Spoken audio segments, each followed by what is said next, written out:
If you've built a business that makes you good money, but the moment you step away, everything comes to a screeching halt, you haven't actually built a business, you have built yourself an expensive job. As a business owner, wealth and financial freedom are really not just about having a high income. Wealth and freedom are about having options, about not being forced, not having no choice but to sit in front of your laptop and be on Zoom calls and be in Slack all day, every day. Freedom is about having the option to go deep with your clients or step back if that's what you need to do, and still being able to trust that your business will keep running and you will still be generating an income. So as we're going into the summertime, when I know that taking time off is probably at the top of mind for a lot of us, I want to challenge this idea that taking time off of your business is a luxury that you might be able to afford one day when you hit a certain income level in your business or you grow your team to a certain size. The reality is that rest and recovery is really not an option if you want to be operating at your highest level of performance and show up as your best self in your business every day. So in this week's video or podcast episode, depending on where you are watching or listening, we're going to talk about some really common problems that business owners tell me that they have as to why they can't take time away from their business, at least not extended time, and some fixes, some things that you can do this summer to set yourself up to be able to step away. So a few weeks ago, I posted a poll in my Instagram stories, and this is by no means statistically significant, and I asked them, do you take time off in your business? With the options of, yes, I take time off all the time. No, I only take time off when my kids are sick or they're out of school, or no, I take no time off whatsoever. And every single person who responded said one of the last two. So they either never take time off or they only take time off when their kids are homesick or school's closed. And I view this as a problem because rest and recovery really should not be an option. I have never been the type of person to consider myself an athlete. I did not play sports in school, but it is something that I work on now. I pay a lot of attention to my health now, and I'm working on this identity of being an athlete. And one of the things that I think most athletes do fairly well is knowing that they have to recover, because I think they have so many data points. If you play sports at any level, not having played sports, this is my assumption from what I have observed. So if you see something different as an athlete, feel free to comment under this video. But what I have observed is that athletes are pretty good about knowing that they've got a game coming up and they need to prepare their bodies to operate at peak performance so that they can show up and be the best and most confident, successful, athletic, strong, fast version of themselves that they can possibly be when they have to perform. And so for athletes, recovery, at least peak performance athletes, I would say recovery is really not an option, right? So they are doing things like stretching, taking ice baths, getting massages, just allowing themselves to rest, really making sure that they're taking the time to fuel their body, to sleep well. They are taking care of their bodies because they know that their body is what is making them money, right? If you're a professional athlete. It may not feel this way, but being the CEO of a business, you are not in that dissimilar of a situation, meaning that when you show up and you need to be on your game, you need your brain and your body and your nervous system to be operating, to be functioning at the highest level it can be. And I'm going to ask you, do you feel like you show up as the best version of yourself when you never step away from your laptop, when you don't take the time to eat food, when you don't drink water, when you delay going to pee because you have so many back-to-back meetings? Are you operating as the best version of yourself? Probably not. And we get caught up in this cycle of overworking. I know I did, coming from corporate America. I honestly don't know how I did what I did for so long, because I worked in public accounting. We would clock 80, 100 hours a week all the time, and it was not a thing, right? And we were on our laptops, just typing away frantically for 10, 12 hours a day, 6 to 7 days a week. And how do we do it? How do you put your best work out? And the answer is you really don't, right?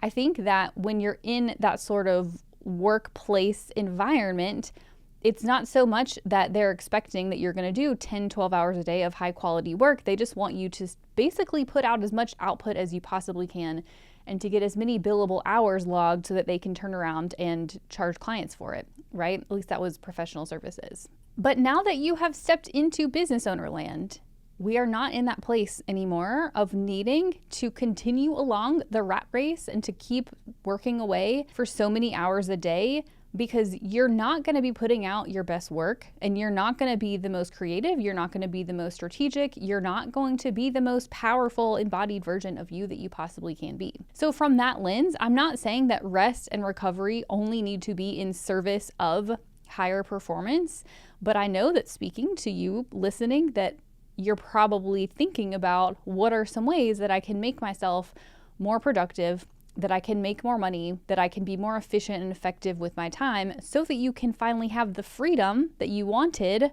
the option to spend your time however you want, that you started your business for, right? To get out of that corporate employee mindset of needing to be typing away on your laptop all day, every day. So last summer, I took 33 days off of work completely. I stepped away from my email. I left my laptop at my office. I left my work phone. I did not log on for 33 days. I did have team members text me like a few times with like quick questions, but I did no client meetings. I did no team meetings. I just fully stepped away. And from that experience, I learned a lot. I'm going to do a whole other episode sometime this summer about why I'm not taking off another full month this summer and what I'm doing instead. But I learned a lot from doing that. And both in terms of prepping to take that time off so that I felt comfortable to step away and know that things were going to keep moving forward, but then also the learnings that I got from taking that time off. From doing that, and also from working with clients who some of which take sabbaticals and some of which never step away from their phone or their laptop, I have boiled down 4 main reasons why I think many business owners do not feel comfortable taking time off. So let's talk about those things and what you can do if those are the reasons you are not able to step away and get the rest and recovery that you need. Because what we don't want is for you to keep working at a really high pace and never taking time off. And by the way, I don't count recovery as sitting on your couch every night, watching, like binging Netflix, scrolling on your phone, doing things that arguably don't actually restore your mind and your body, because typically those things don't actually restore us as much as we would like to think that they would. But what we don't want to have happen is for you to work yourself into the ground thinking about this someday future maybe promise that you're gonna be able to take time off, and you end up destroying your nervous system or your health, and you are forced to take time off. Because that is never a place where anybody wants to be, because that will impact your business and your income pretty severely. So I wrote down the top 4 reasons why many business owners don't take time away or aren't comfortable with it. Reason number 1 is they feel like their team can't handle it, or sort of related to that, they feel guilty about stepping away and leaving their team to work. Reason number 2 is that they feel like they have too much work or too many meetings, and if they left for too long, they would fall behind. They're probably also the people who only take time off when their kids are sick or out of school, and then they're working late into the evening or really early in the morning to play catch up. Reason number 3 is they feel like if they stepped away for too long, their sales would tank. And then reason number 4 is they feel like they would get bored and they don't know what else to do with their time aside from work. So what we need to remember is that change doesn't happen until you make a change. And this is one of those like not stereotype typical things. I can't think of the word. The things that people say all the time that we sort of like ignore because we hear it all the time. But it's true. If you want to have the type of business where you still make money despite having the freedom to not sit in front of your laptop 10 to 12 hours a day or even a full 8 hours a day, you have to start now by making a change.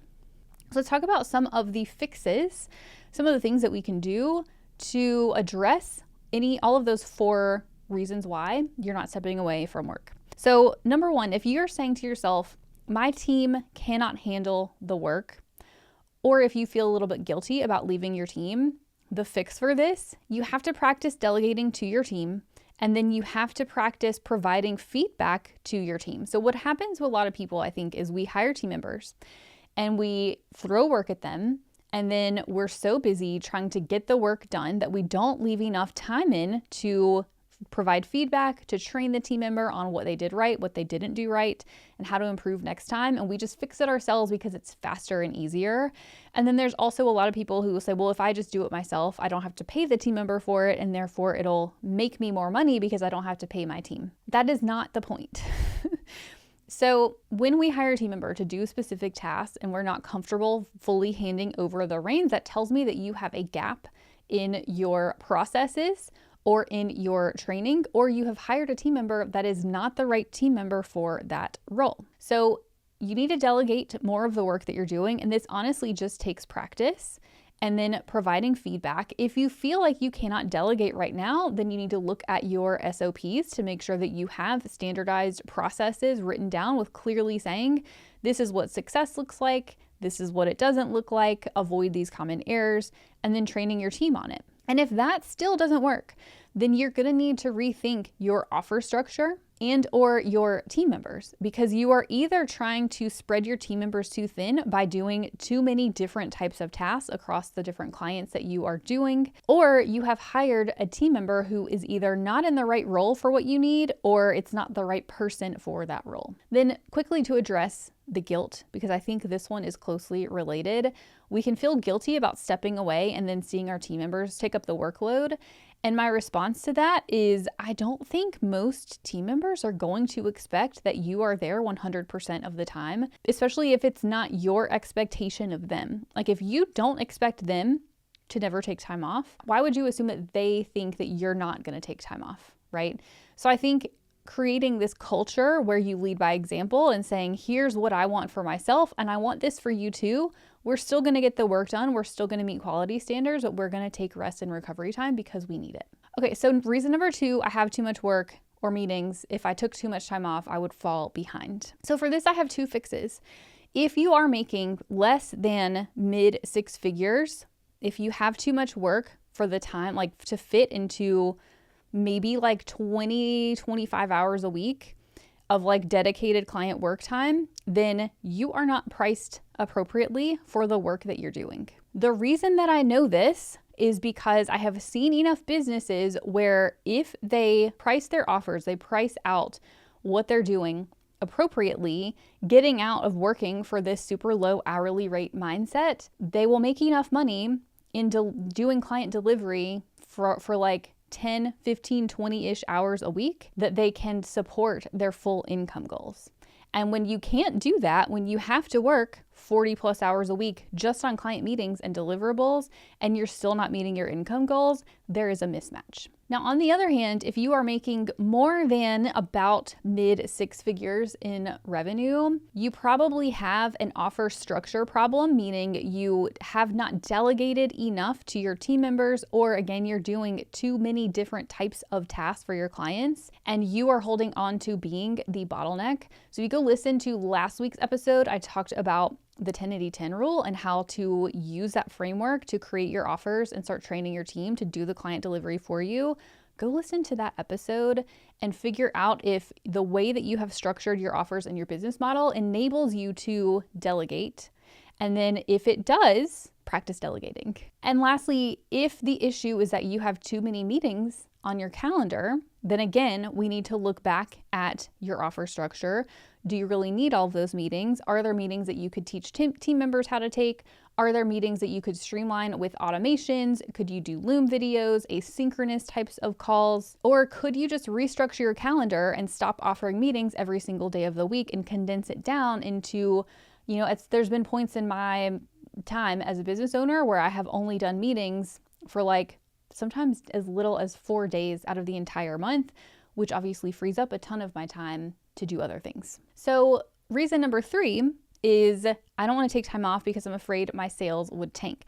This one comes up the most frequently with people who do project type or hourly work. So if you're pricing your work based on projects, and let's say you were to take a whole month off, that means you can't do any projects during that entire month, which means you're not going to bill clients for work done during that month. Similarly, if you're billing hourly, if you take time off, then obviously you're not billing hours. And so it's going to be basically impossible for you to hit your revenue goals if you take time off. So I think there's a time and place for those types of offers. And I think you can, if your business model is the type where only projects or hourly work is the work that you can do, then I think there's some planning that you can do to get ahead of that and say, okay, if I want to take off maybe 2 months out of the entire year, how can I schedule the other 10 months to make sure that I'm making enough revenue to cover me in those months where I'm taking off? But my favorite thing to think about, more so than shifting your schedule around, is how can we create either monthly recurring revenue or more passive type offers that you can generate income where it's not tied to you delivering a specific thing or doing a specific service. This is like courses, group programs, etc. Reason number 4 is I would get bored. I actually had somebody comment on this on one of my posts about taking time off several weeks ago, who said, I don't take time off because I would get bored. And to that, I say, I think this is a mindset issue. So if you're stepping away from work and you're getting bored and all you're thinking about is work and you literally can't think of anything else to do with your time aside from work, I really want to dig deeper and understand why that is. Because I think for most of us, maybe work is something we enjoy. And I totally get that because I enjoy a lot of the work that I do also. But I also wonder if there's a deeper fear of, if I put my time into other things, if I'm not thinking about work, then my business won't be as successful as I want it to be. Then I also want you to think about the importance of recovery, like we've talked about. And so, yes, I know there's people out there, I think about Alex Hormozy, if you've seen any of his content, he talks about how he doesn't have hobbies. His hobby is working because he loves working so much. And I understand that because I also really like to do what I do. And I like the game of running a business. But at the same time, even Alex Hormozy takes time away from work. He exercises. I know that they travel sometimes. He'll go out to eat. He spends time with his wife, etc., from what I've seen in his content. And so, yes, he probably works a lot, but he also has recovery time because he knows as a high performance business owner that he cannot run his brain 100% of the time and have the really high quality output that he needs. I've also seen lots of content from him on time management around these same concepts of not scheduling meetings every day of the week. And so I also know that he will have plenty of free time in his schedule for thinking and strategizing and being creative. And so if you're telling me I'm not taking time off because I'm getting bored, I just want you to reframe a little bit and say, okay, if I don't want to take time off just for funsies because my hobby really is work and work really is the most fun thing that I can do, how can you do a better job of giving yourself recovery time is my main question. Or is there another underlying reason? If you're not telling me that business is the most fun thing you can possibly think of to do, then I think there's another underlying mindset issue at play that's keeping you from feeling safe to take time away from your business. So takeaway for today is, as we're going through the summer, and we're having to spend less time at our laptop. So many of you listening, I know you have kids. You're probably struggling at least some part of the summer with kids being at home, with not knowing how to juggle mom life or dad life, parent life, whatever, and also continuing to work. And how do you feel comfortable stepping away while still meeting your business goals? And so what I want you to do this summer, even if you can't fix all of the underlying issues that you have in your business, I want you to pay attention to what is coming up for you as you try to take time off. Where do you see as the bottlenecks? What are the things that force you back to your phone or to your laptop? And how can you put new systems, refined offers, better pricing, delegating, training team members, whatever it is, how can you fix whatever it is that is drawing you back to work more when you really want to be taking time off to be present with your family, to rest and to recover? So if you resonate with one of those reasons, comment under this video with which reason or all of them, like whichever ones you resonate with, because I want to know. And before we go, as a quick reminder, if you want to build a business model that is more freedom focused, that still helps you hit your income goals and builds wealth without you having to be the one sitting at your laptop all hours of the day, then you need to book a profit clarity assessment. In the profit clarity assessment, you are going to give us, me and my team, some information about your business, your goals, your financials, and we will sit down and review with you one-on-one exactly where your bottlenecks are, exactly where your money leaks are,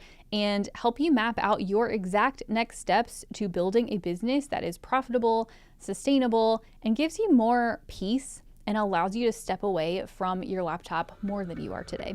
So you can sign up for that at trustyoungco.com/PCA, and I'll see you back next week.